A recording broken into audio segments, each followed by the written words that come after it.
because the electrolytes that I've always used, but I finally ran out of because I didn't realize I had so many. have a little. You mean the boxes of it didn't indicate you had too much? Yeah.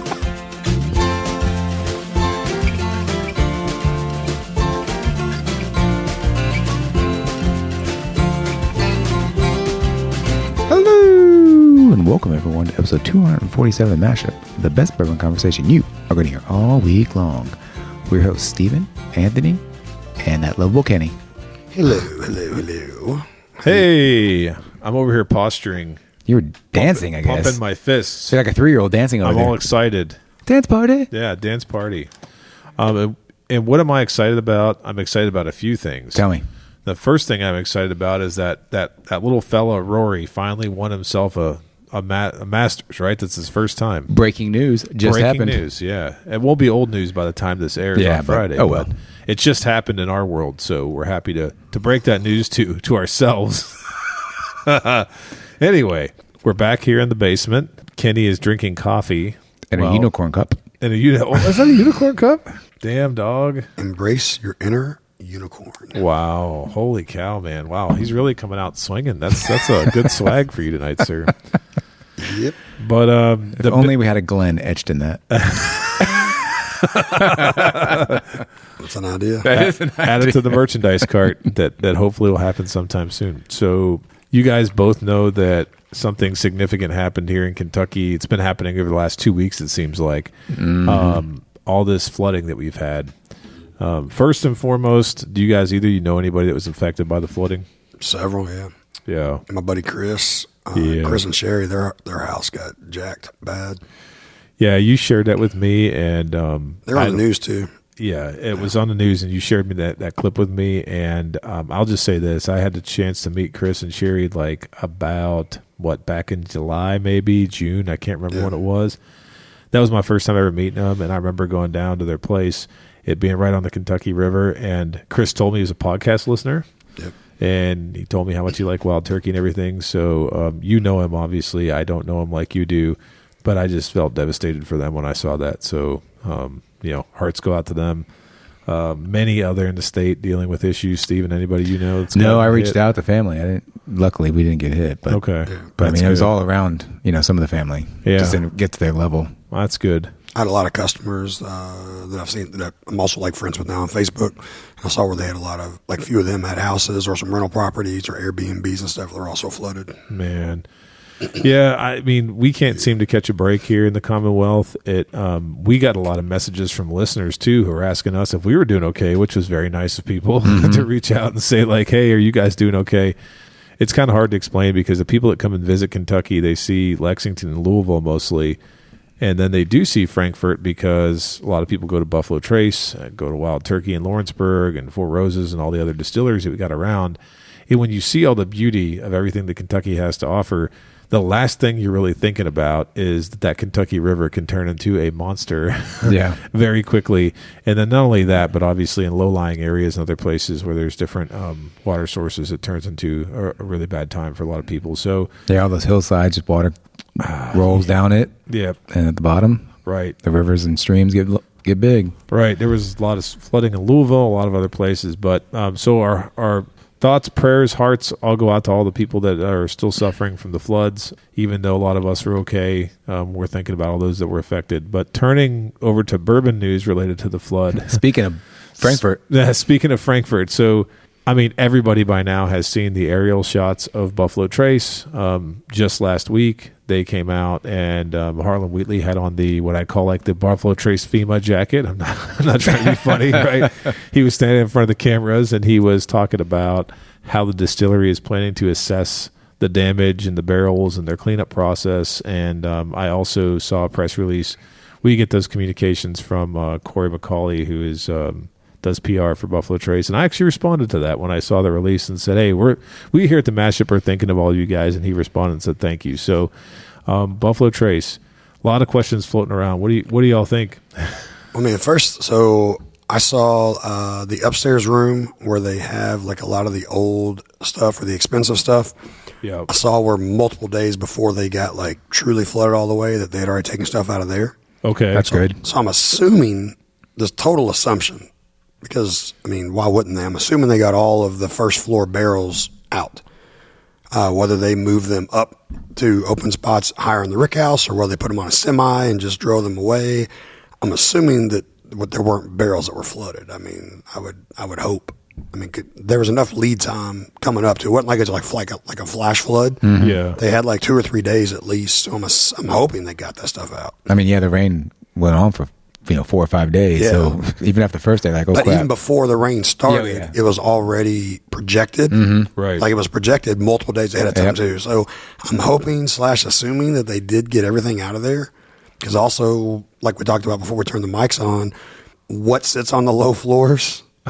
Stuff that's for PVW 15 2023 as Right. well. Yeah. But not just that. I mean, I'm hoping they got their out. Yeah.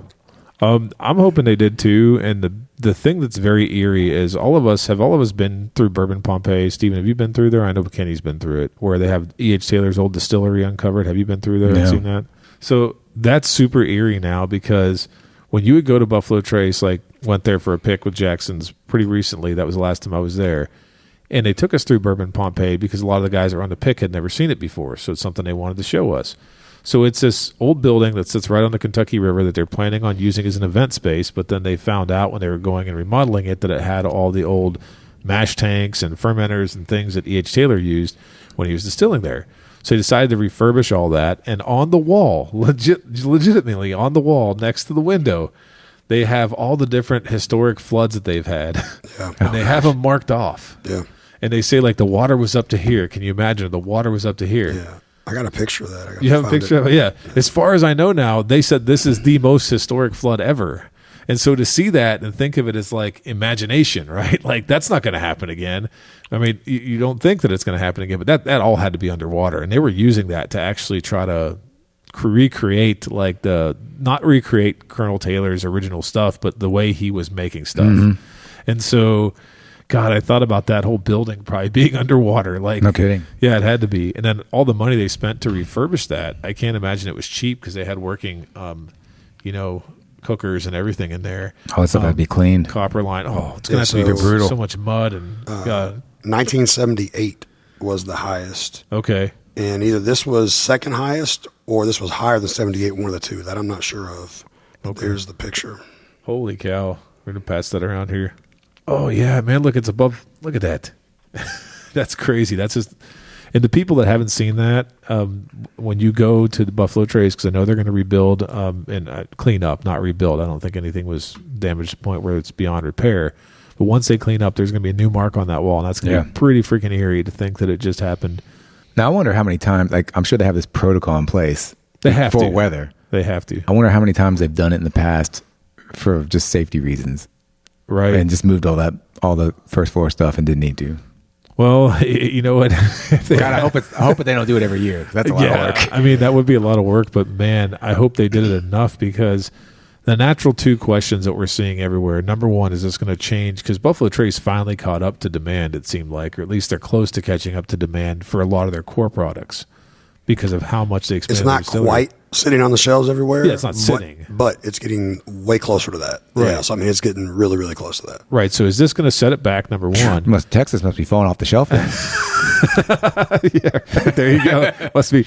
Actually, I was in Texas recently, and I did see Weller Special Reserve on the shelf Did of the you? place I went. But that seems to be something that's constantly on the shelves in Texas.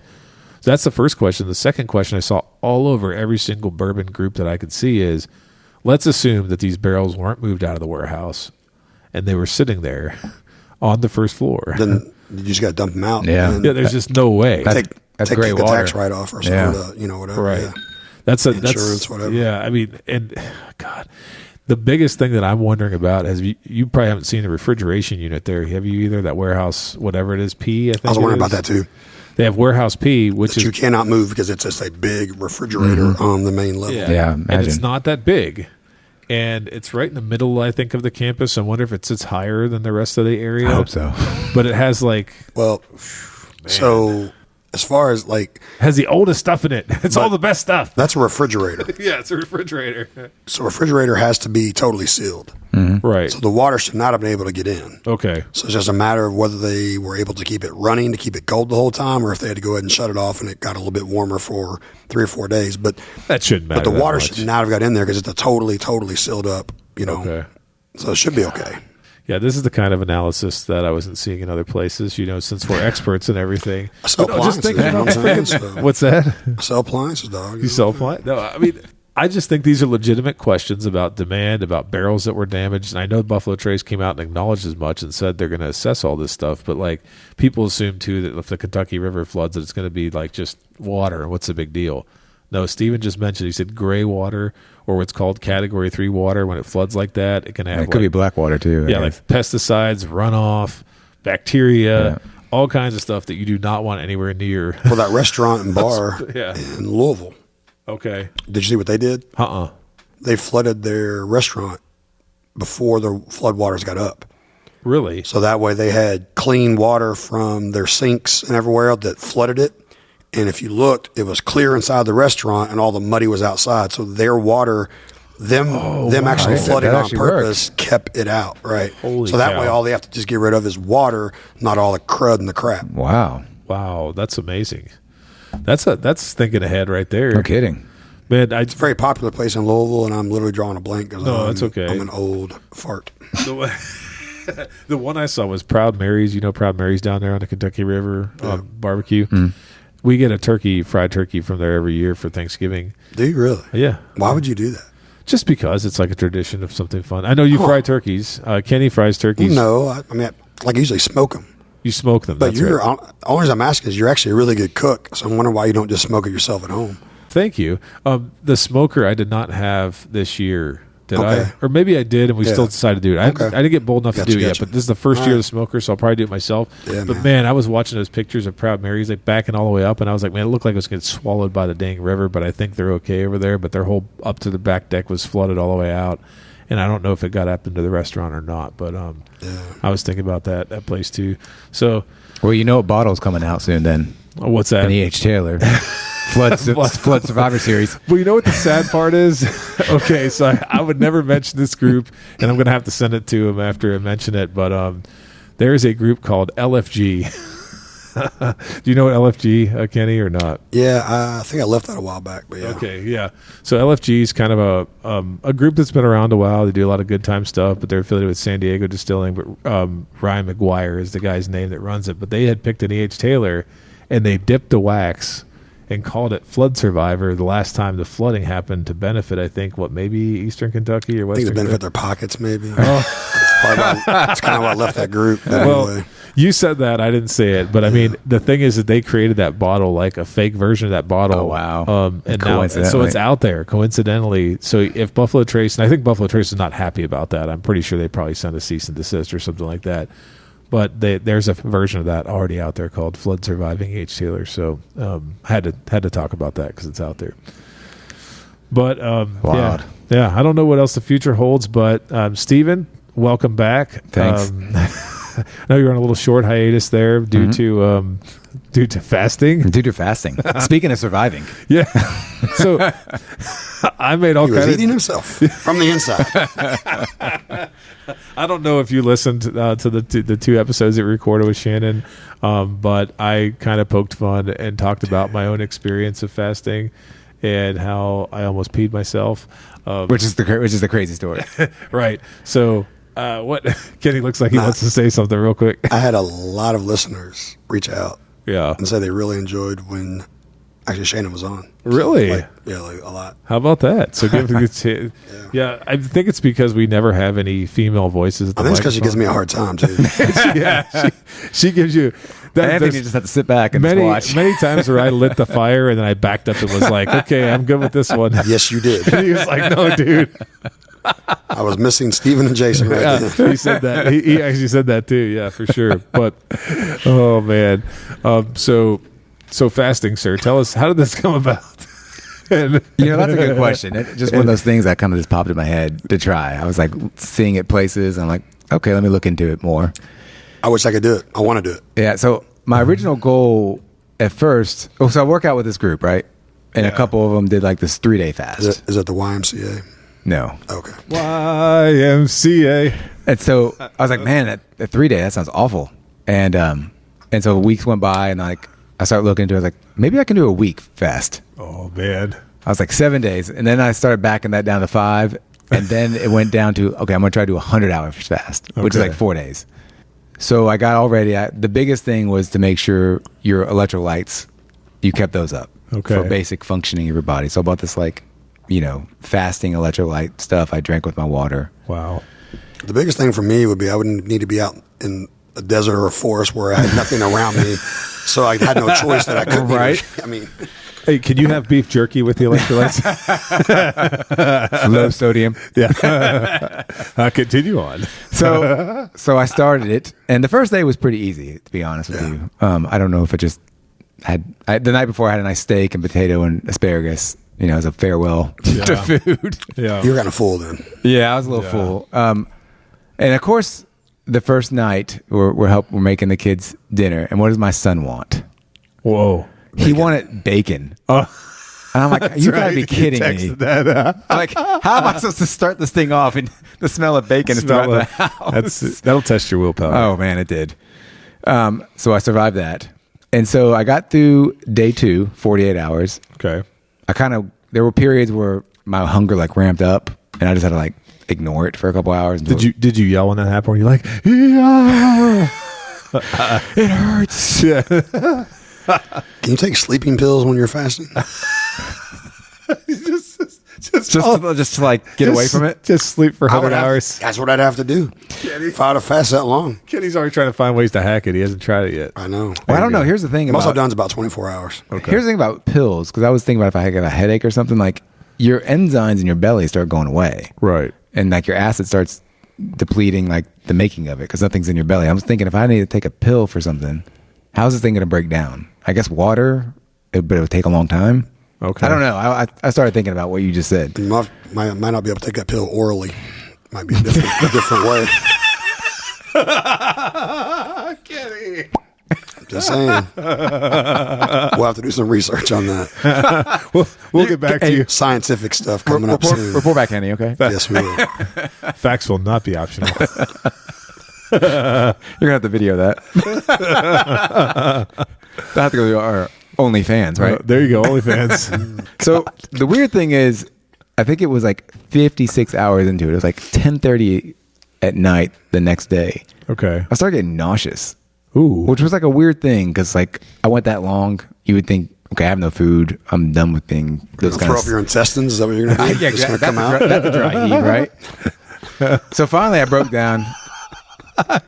That's just funny. Go ahead. I finally broke down and had bone broth. Like Okay. like a half a cup of bone broth. And that got me through that night and like midday the next day. Okay. And then That's not a fast. well, No, he's saying that was the end of it, I think. no, I had it because they say you can have a little bit of bone broth because it won't really like completely like stop the fasting process. Okay. And Kenny, this was going on for 56 hours for sure. All right. So it's still a fast. So, but the next day at lunch, I started breaking it. Okay. Like I just couldn't mentally. I was getting bored not eating. So it's like 4 days you're saying about? No, I About think 2.5. I think I got Close. 65 hours. I started breaking it. I can't math. So yeah, that's only 2.5 days. Yeah. There you go. Okay. All right. So I mean, I've seen so much stuff that's like health benefits for that. that's the reason but I you wanted have to to do get it. to 3 days. See, I've. that's the main thing. Yeah. Like I wanted to get the 3 days and then that one extra day to really like get those benefits. Yeah. I did get that. They're supposed to get an energy boost. I think the start of like after the second day, and that did happen. I felt like I got a little energized and stuff, which is weird because you have no food in you. But I never got to like you're supposed to have this clarity stage in your head, Yeah. which I never got to. So poor Steven. Yeah, all that work I couldn't get clear. Wait a minute. So Steven is texting us during this in our group text, and I sent him the scene from the one episode of The Sopranos where Tony Soprano, like, I don't know, he's going through bad times. So like some Hardy gets on his kick, he's going to take peyote and go out in the desert and like let it work its thing. And at the end, the one I sent Steven the scene is when he's like walking, like the sun's coming up and he's been up like 48 hours and he just yells like, I did it. I did it. And I hope that that's the kind of euphoria you're going to experience, but I don't think you did. Yeah, I didn't get to that part. So I don't know if I'll do it again or not. Well, I am going to do it sometime. Well, I have the electrolytes if you want them. I will, honestly, yeah, Because they're not going to go anywhere. there you go. Yeah, because that's what I asked you about in our group text was that. Because the electrolytes that I've always used, but I finally ran out of because I didn't realize I had so many, have a little... You mean the boxes of it didn't indicate you had too much? Yeah. I thought I was getting low, and then I found a whole other drawer of them. Anybody doesn't know me, I'm buying books. So anybody doesn't know me. How many bags of beef jerky you're down to? No, I still got 400? at least probably 45, 50 at least. Pounds or bags or what? I'll take a couple At least off your 50 hands. bags. I'll take some more. Oh, yeah. We have to have this beef jerky. But Noon, N-U-U-N or whatever, N-U-N-N, whatever it is. I've had that. Noon tablets. Yeah. That's what I've always put that with the stir in my water. So I just drink electrolyte water all the time. Well, I did keto for a while.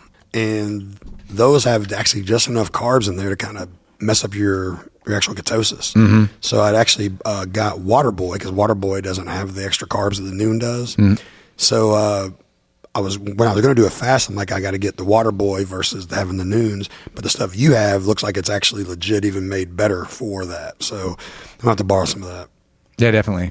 And I think the Noon, I've used them years ago for running. Like the sport. Yeah. Mm-hmm. So that's why I kind of used them before. That's what I drink every day, though. That's what. But I'm gonna have to just do it where I'm off work for 3 or 4 days. I can't be around. Like if I'm fasting, I was going into work like that. I'll see, oh man, customers.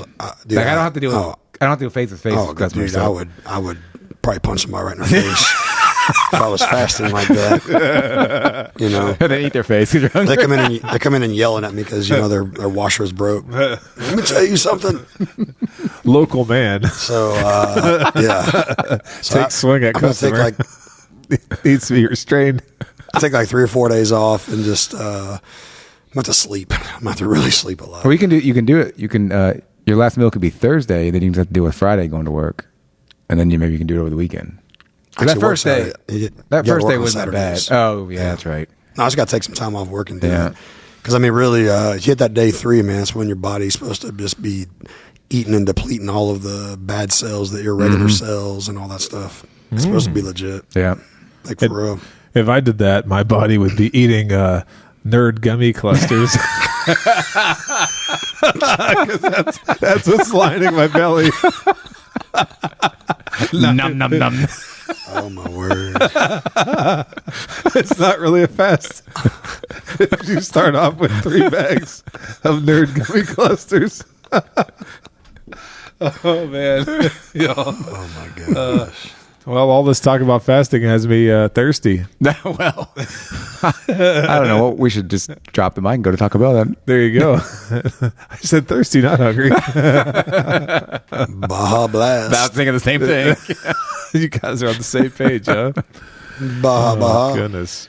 Well, Anthony, I believe we have another review. We do, CC, another review. So this comes to us from LA Blue, and the title of the review, a 5-star review on Apple Podcasts, was the absolute best. We like the absolute best. So this reviewer said, definitely my favorite whiskey podcast and probably my favorite podcast in general. Yeah. Though I may be biased considering Steven is my uncle. What? Whoa, how about this? Okay, so we got some nepotism things here, right? Is that how that works? Okay. That's not really nepotism, I guess.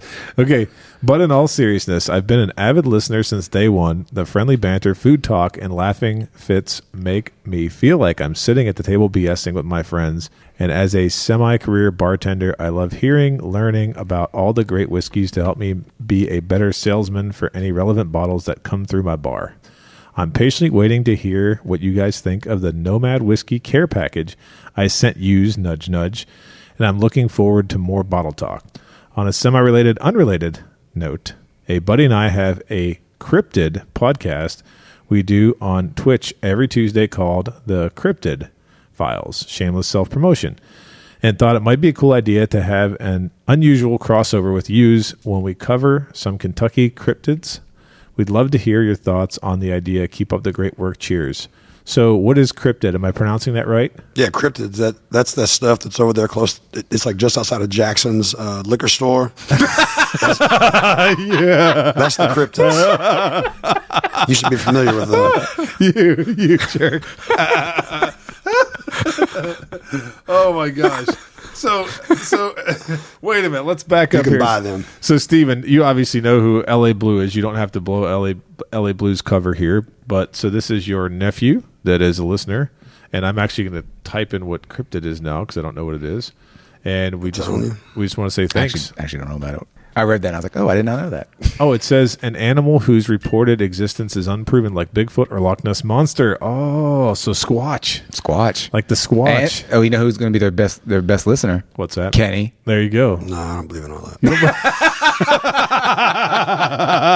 I mean, we haven't been to the moon. Oh my man has not been to the moon. But I don't believe in Bigfoot. Oh my God, this is Maybe great. Sasquatch has been to the moon. Yeah. Well, Sasquatch has a better chance of going to the moon than what we do. So. Oh my God, this is off the Please rails leave already. your comments about Kenny. Yeah, leave some comments about Yep. Kenny's theories. He's got good theories, depending on. But yeah, no, we appreciate that review so much, and we can look at maybe some kind of crossover. That would be fun to pair whiskey with unproven animals. I know Kenny would enjoy it. There you go. That'd be fun. Then. Yeah. I like all that kind of Yeah, stuff. it's cool. We'll have to check out that podcast though. No, but he's doing great. He's a good bartender, and he's just starting a new chapter of his life. I think he moved to Charleston, South Carolina, Really? just weeks ago. You're gonna have to tell him about Jimmy Redcorn. So, well, you can go ahead and tell him. Yeah, Jimmy Red. High Wire Distilling. Better check out High Wire Distilling if you're in Charleston. Man, yeah, they got good stuff. That bottle was great. Yeah, That bottle was really good. yeah. I was very impressed by it. It was a sample that we put in a blind last week. Yeah. And it ended up being pretty Fade. tasty. One of the listeners Nice, sent it yeah. in. It was Charlie. actually really good. It was Charlie really Murphy. good. Yeah. So there you go. And if you would like a shout out, just leave us a review any way you can. And next time we record, we'll give you a shout out. So, gentlemen, for this week, we have an awesome looking bottle. I don't know if I like the wax color because it reminds me of Tennessee Oh, because it's orange. Come on now. But we have a bottle from Subtle Spirits. This is a straight rye whiskey pick. Oh yeah. So this, can you hand that bottle over to me? Because I feel like I didn't put the ABV on this, and I'll hand it back to you real quick. Let me see what that is. Okay, 67.5. Wow, 135 proof. Okay, so this bottle, this bottle comes to us from the Subtle Spirits. I guess you would call them a sourcer of whiskey. They're not a distillery. They're out of California, but this is an MGP rye. The bottle date is 2024. The ABV is 67.5. Proof is 135. The mash bill is 95.5. And the MSRP on this, we don't know, and I'll explain that why here in a second. But I think, Kenny, you can maybe help me with this. I think these have been between like 140 and 2 to 220, maybe somewhere in there, maybe as low as 130. But I think that's a general price range, and I think it just kind of varies by what you're picking and what stocks they got available and stuff like that. We'll get to it here in a second, but they're like a similar concept to like Rare Character of Roots. Yeah. When I say that bottle, that's what it reminds me of is because the artwork is on there. It's kind of a cool looking label, but it kind of reminded me of River Roots, Rare Character type stuff. Yeah, it's kind of fashioned in the same way. And the reason why I said we didn't know what the MSRP is because we generously received this bottle from a listener, which, I mean, I know we've had listeners send bottles before, but when this showed up in the mail, I was completely floored by it. And it showed up with a really nice note, too. I know we already read our review, but do you guys mind if I read this note as well? Please do. Yeah, you can go ahead. And I have something to say after that. Okay, you had something to say after the note. All right. The note says, Gents, was introduced to the mashup early last year through Rarebird 101's Patreon Discord community. David Jennings, shout out. Shout There you out. go. Shout out. Yep. He said, I was initially impressed with the genuine enjoyment, friendship, and facts-optional pursuit of the hobby. After listening through a ton of earlier episodes, I ran into one where Kenny mentioned Darsh, and I had to laugh since I've gotten to know Darsh a bit as well through the hobby. He said, I texted Darsh him. is the man. Exactly. He said, I texted him, and sure enough, he confirmed the connection. He said, here's a bottle from our Minnesota Whiskey Elite group recently. Just a small way to say thanks for the fantastic content and feeling like I'm in the room enjoying the hobby with you all. Let me know if you make it to Minnesota. And this is Matt E. And I've actually texted with him a few times. Great person. Amazing that he shared that with us. I was actually I just said thanks. And he said, I don't expect you guys to do anything. Just share it, have whatever. And we're going to do an episode on it, of course. So here we are. Well, first off, I love this bottle. I know. The website was awesome. Right. With all like their different labels and how creative. It almost looks like one of the, like a startup like wine label. How they're always kind of like wild looking in a way because it's in a wine bottle. Right. I don't know. I just really like the simpleness of the bottle, but with the craziness of the label. I agree. And the wax on top. 100%. And when I looked at it, my mind immediately went like the rare character / River Roots route. But the label to me was super unique, like much differentiated from the other two, and anybody can put wax on top of a bottle, right? There's no trademark on that. So I agree with you, man. Like I loved the whole presentation of it. Like that was the first thing when I saw it, I looked at it, I'm like, what the heck is this? It's just immediately eye-catching and like something that was very inviting. Like, yeah. Like I think if you brought this to a party and there was like wine and you just kind of like set this in the, like on the counter next to like the wine and stuff. Oh, yeah. That'd be interesting with people grabbing it. You would fool somebody really good. Hey, did you try this one, honey? It's not red. It's a brown wine. You got some people over there going, wow, how hot is that, right? I mean, at that proof, 135, anyone. It could hide pretty well, but you never know. And they got a cool pick sticker on the front of it. do. And, we'll get into talking about the brand here in a second and the website. But it's just really interesting, unique, and thoughtful. So I was really, really excited about that. Yeah. Kenny, you look like you got something over there, man. Yeah, well, so, just like what he wrote, he said he feels like he's at the table with us. Right. We've had a lot of people, tons of people, say that as well. Right. I received like 2 more sets of blinds and samples Oh, over the last couple of days. Oh, damn. And Okay. one of which opened up one of the letters because it was not the blinds key. Right. It was because there is actually labeled samples. Gotcha. And so just talking about that, and Shannon had it laid on the island, and Shannon read it, and like after Shannon read it, she was like, you know what? She's like, your all's listeners, they're just friends that you haven't met yet. Hey, that's a good way to put it. And I was like, holy crap, that's a great way to put it. Yeah. Because like we just seem like have a bond and connection, and we definitely, it's very humbling. I appreciate everybody that listens, but it's kind of like we're friends we just haven't met yet. Right. Because think about how many people that we have met, and it's just like literally you click and you hang out and you're together, and it's just like you're like you know each other your whole life, Right. So that's a great way to put it. It's like a modern day pen pal, right? There you go. Only with great liquids involved. We hope. But yeah, man. So that was something I thought was pretty cool. Right. Friends you just haven't met yet. No doubt. I like that. So I don't want to harp too much about the brand. We can do that, I guess, as we start maybe nosing here soon. But I will say this. This brand started by a guy, named Joshua, I want to say Tynes, maybe, Thinnes. I don't know how to pronounce it. May have butchered that, but that's okay. The guy was basically a spirits buyer for many years for a well-known wine and spirit store in the San Francisco area. He had made trips to Kentucky, of course, to select bourbon and rye, barrel picks, we know those. And then he went to Scotland for a couple of weeks, and that's where he kind of just fell in love with everything and said that he was going to start a brand. And so they have a really nice video on their website that I could direct folks to if you're interested in knowing more about Subtle Spirits. It kind of captures their brand essence. And they have a whole bunch of other stuff on their website as well. But that's just a bit about their founder. Well, I'm ready for some nosing. You want to nose? Let's nose. No. Continue that conversation when you nose. So should we also tell our listeners what we poured next to this, since it's not a blind? I need the bottles, please. Oh, you need the bottles, sir? Okay, there you go. So as we're nosing this one, I couldn't help but think about the fact that our River Roots Past Try our inaugural barrel pick, which we still never did an episode on, right? That is a 12-year, 3-month, 123 proof and change bottle, our pick.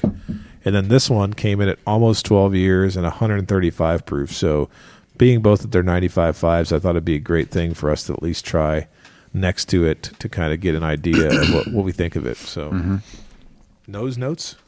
Yeah, there were several River Roots barrels that were in that same basic age. Right. Which I think Cam picked up a lot of those. Damn it, Cam. Sorry. Did I say that out loud? Yeah. Oh. But I didn't have a chance at him anyway. I just wanted to say, damn it, Cam. Yeah. And then I've seen like a lot of other groups as well. But that's why I did like our River Roots, because a lot of the groups that put bottles out that were that old of that rye were 150 plus. Right. Ours was 120, so I thought that was, a great bang for the buck. Right. Ryan Lynn's keeping the prices down, for us. Right. God, that's an awesome nose. It is. It's a very nice nose. And my nose isn't working great. I literally just got off an airplane. An aeroplane? An aeroplane. I was up Speaking of that, in the sky, and now I'm here tasting whiskey with you guys. So aeroplane, right? Yeah. Guess what I watched today? Con Air. Dude, that's actually good. I'm going to watch that tonight. There you go. See? I watched the Little Bourbon Junkies video. Okay.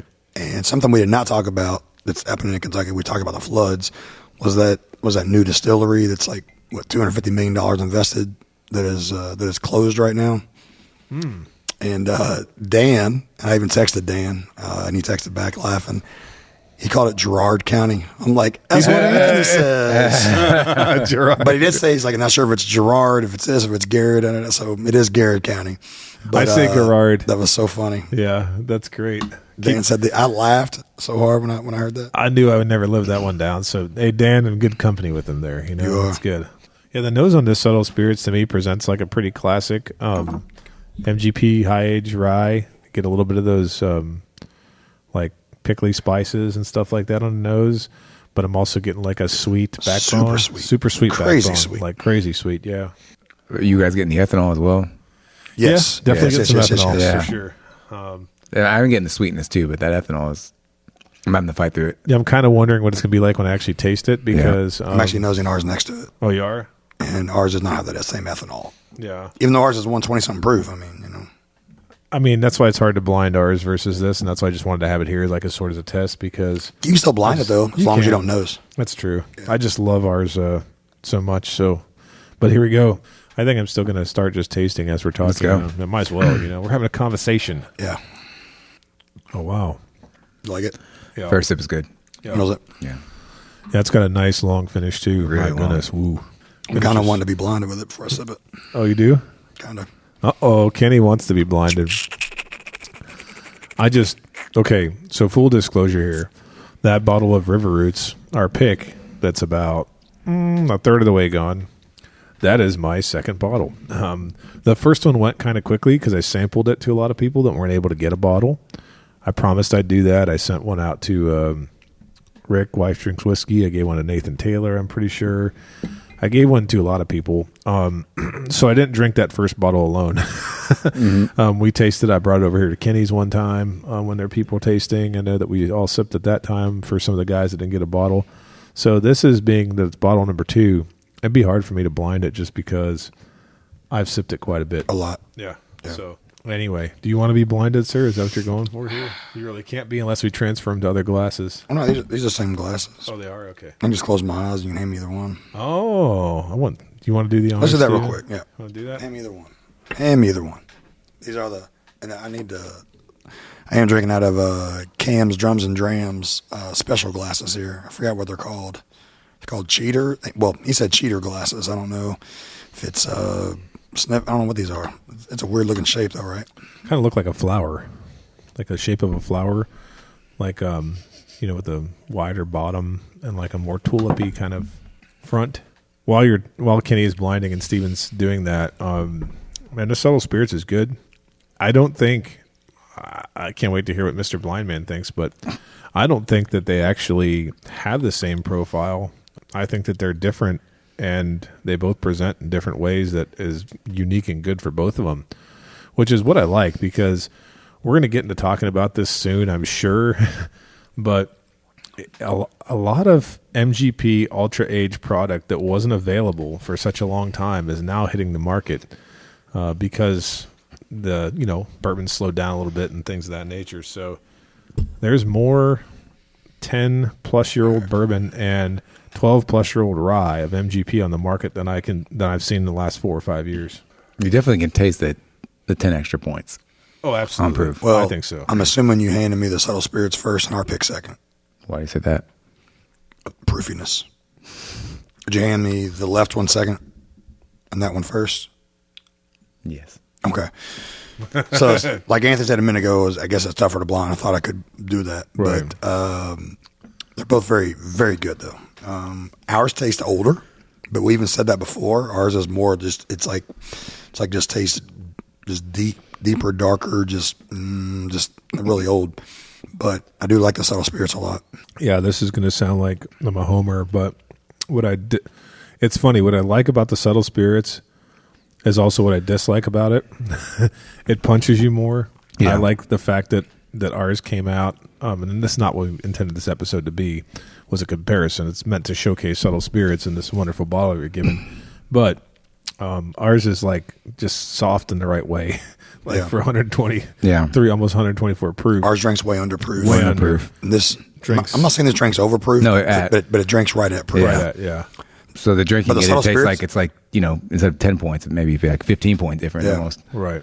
But the subtle spirits to me is fruitier than ours. Like it's a brighter fruit. What would you say are the fruit notes on it? Let me go back for another sip. I just got like fruity, like apple, cherry. Yeah. I enjoy it. Yeah. I really do. Like I really enjoy that. Well, it might even have it's not even so that's the thing. It's not, ours has more citrus. This is more of like an orchard fruit. Orchard, yeah. Orchard fruits and drier. The back end is a little more drying, and I don't know if that's the ethanol or the oak, but it can't be the oak. They're about the same age. But then again, who knows where they were stored for one to be such high proof. The colors are kind of similar. Let me see. I think the other one might be a tiny bit darker than ours, or are they really about the same? I thought that. Looks like it. Theirs is a little bit darker. Yeah, theirs is a little bit darker. So it could be an oakiness then on that drying. Right. It Because seems theirs like, might have, which obviously if they're higher proof, it probably maybe higher up in got the some higher warehouse. temperature or something, or higher up. Man, that's good though. Yeah. That's very good. Like if I were to have to, like we were doing a barrel pick and I had to pick both of those, I would probably lean ours a little bit, but this is awesome. Yeah, Really I is think still they good. did a great job. And it kind of makes me wonder, before we get into that, I want to talk about All Trades Whiskey and any other tasting notes you guys have on this too. But if you look at what the brand statement is, and I know I cut and pasted it for you guys on their website, but they kind of use art as their jumping off point, this brand. And they talk about pairing the right wine with a particular food or your favorite song to suit the mood. So they say taste like art. Big booty hose. Pump with it. Uncle Luke. I knew it was coming. Here we go. Are you drinking whiskey or a 40? What do you got? A 40 up whiskey. Edward 40 Hands over here. It just says there's nothing subtle about this. They want to try to create subjective experiences that kind of pair art with whiskey. And they say each of their releases is capturing a dynamic place and time where the artist's work is showcased on the bottle and it becomes personal. I'm just ad-libbing here based on what they say, so I'm not reading their website to you. And they just basically talk about how there's a relationship between the independent bottler and what's going on with their own label and the selection and everything else that extends beyond the canvas, glass, and the mind, right?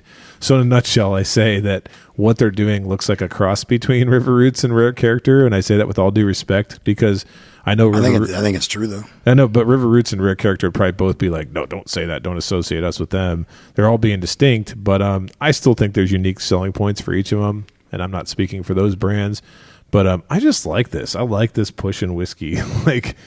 To me, like Steven started off by you saying, Steven, when you're talking about like that bottle being out there at a bottle share, it's going to get attention just by the way it looks. Definitely. And I like that. I like something that's going to look nice on my shelf and also taste good. So I kind of get it. I like what they're doing. I didn't really follow on their website. They had 30 some odd releases, and I know they have a lot of single barrels. I think in one of our private groups, Kenny, wasn't there just a presentation? Somebody asked if the group wanted this, and people I've seen in a lot of my groups that I'm in, Well, the groups that don't exist. Right. Yeah, the ones that don't exist. A lot of subtle spirit stuff popping up. Right. But I mean, that's the thing is, right now, we kind of talk about it. We've talked about over the last 5-6 episodes Many periodically. episodes, yeah.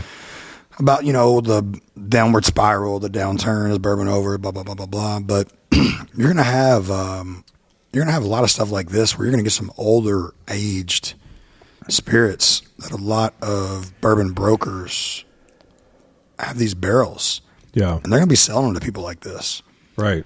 So, it's one of those things where right now, where the market is quote unquote down. And the market's still, which we talked to David Jennings about, it's still, I think, up from 2019. Yeah, it's still up overall. So, you can't really think about COVID as being, COVID just spiked it unrealistically. But, so although it's quote-unquote down from recent, I mean, like if I were to start a distillery or like an NDP like where they are, yeah, it'd be better to start it now than it would be a year and a half ago. Yeah, right. They were buying like crazy expensive barrels a year and a half ago. Now they're upside down on stuff. But you're going to see a lot of stuff coming out like that, man. And that's kind of what's cool with Ryan Lynch and River Roots, how they have like a fast turnover. Right. That way they're not stuck with like tons of barrels that they bought overpriced, right. 2 or 3 years ago and all that stuff. And I don't know their operation, Subtle Spirits operation, but I imagine it's got to be similar. I would say similar. Yeah, it's got to be similar. I mean, this is really good, man. Yeah. And you mentioned a second ago about bourbon and being down. I did just recently hear that whoever measures the tourism revenue, 2024 was a banner year for the highest ever for tourism to the state of Kentucky for bourbon related tourism. Yeah. So that's the other thing that we always talk about when people say, oh, well, it might be down, it might not be. People come to Kentucky to experience barrel picks. They come here for just a tour of the distilleries. They come in mass. I mean, I don't think I'm forgetting anybody here, but recently one of our listeners, who's quickly becoming a friend to capture that motif earlier, Grant was in town. I went to meet up with him, and I think it's Don, Tyler, and Ken. I believe that's all of them. If I got any of their names wrong, they're going to be like, oh, thanks a lot. But anyway, they were all in town picking at Luxrow, and actually are picking Penelope there. And they were down at Town Branch. I got off work. I was able to go over and say hi real quick, spent about a half hour talking to him. But again, capturing that essence, bourbon could be down, quote unquote, but everybody wants to come to Kentucky to experience bourbon in one way or another, and it's showing through the revenues generated. So, I mean, it's a good thing. It's a good thing. It was really nice to meet with those guys and hang out with them and talk. So that was great. And this is where this time, man, is where if you're unique, I mean, you can definitely stand out, man. Evernorth with like Dan and Sean, the Bourbon Junkies, their stuff is freaking growing and popping. You know, Subtle Spirits, I mean, I've heard on the up and up. There's been a couple other places that are even Frey Ranch just hired a bunch of new people and salespeople, and they're growing. So it just depends on who you are in the market, or whether you're stagnant, whether you're or not, So if you have some unique stuff, man, now's a good time too, because people are looking for something different. No, for sure. So, boys, would you pass, try, or buy on the Subtle Spirits Straight Rye Whiskey? Do we know a price? That's a big thing.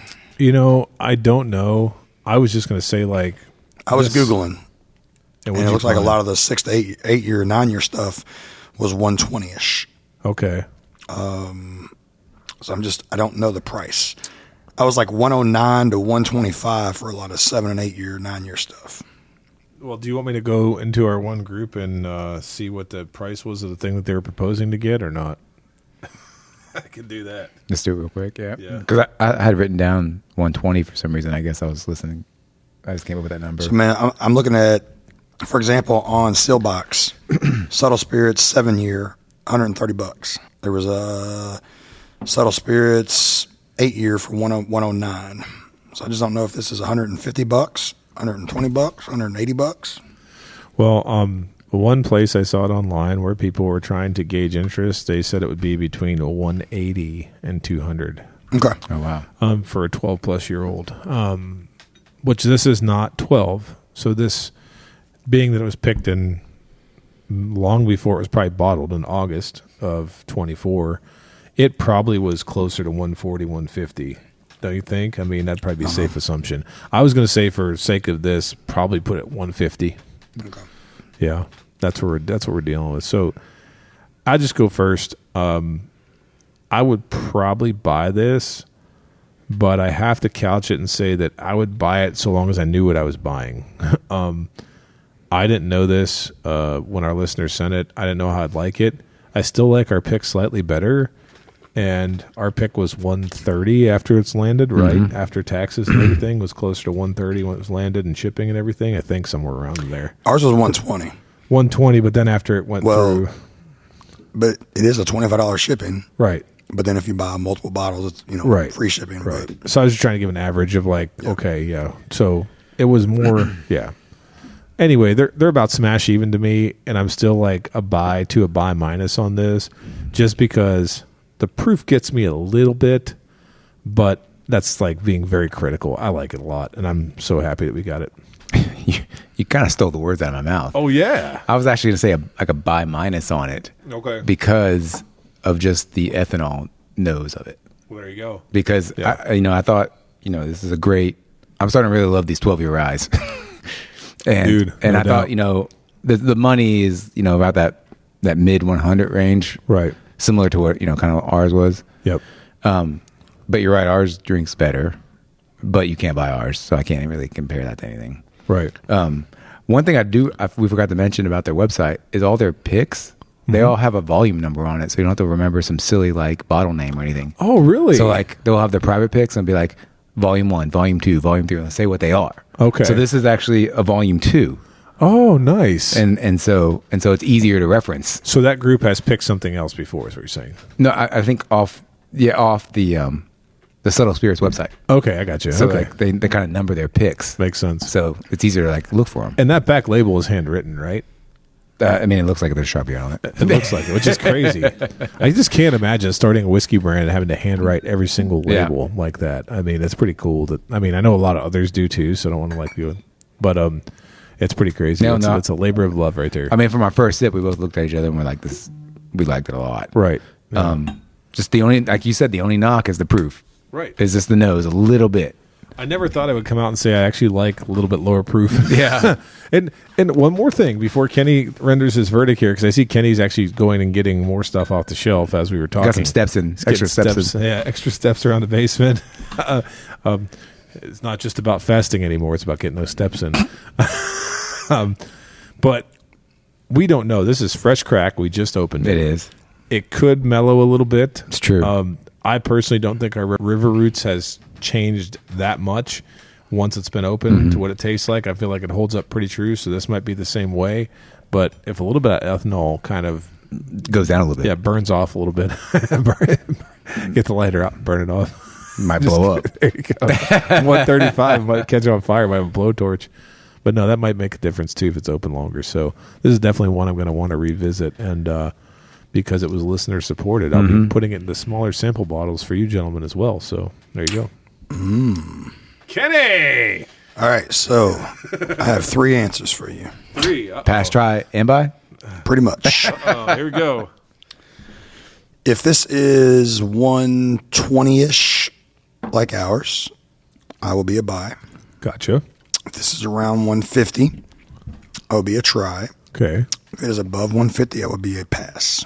Okay. Well, there you go. I just went and poured Raconteur Rye Batch 3. Ooh. And that's also 130.